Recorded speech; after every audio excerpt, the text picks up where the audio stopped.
بسم اللہ الرحمن الرحیم۔ السلام علیکم ورحمۃ اللہ وبرکاتہ۔ میں محمد اسامہ سرسری الفاظ قرآن کی لغوی، صرفی اور نحوی تحقیق کا سلسلہ جاری ہے۔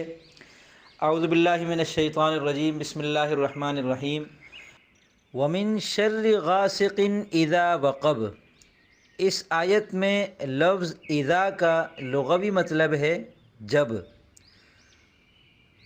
صرفی تحقیق کے مطابق یہ لفظ مصدر مشتق اور جامد میں سے جامد ہے۔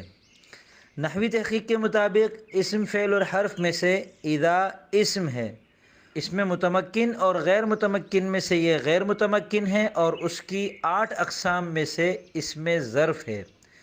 اسماء معمولہ، مرفوعات، منصوبات اور مجرورات میں سے یہ منصوب ہے مفعول فی ہونے کی وجہ سے، چونکہ یہ ظرف ہے اور ظرف مفعول فی ہوتا ہے۔ تو یہ تھی اس لفظ کی لغوی، صرفی اور نحوی تحقیق۔ امید کرتا ہوں آپ کو یہ سلسلہ پسند آ رہا ہوگا۔ اس سلسلے کے اعتبار سے اور بھی کوئی مفید تجویز اگر آپ کے ذہن میں ہو تو وہ نیچے تبصرہ خانے میں دے سکتے ہیں۔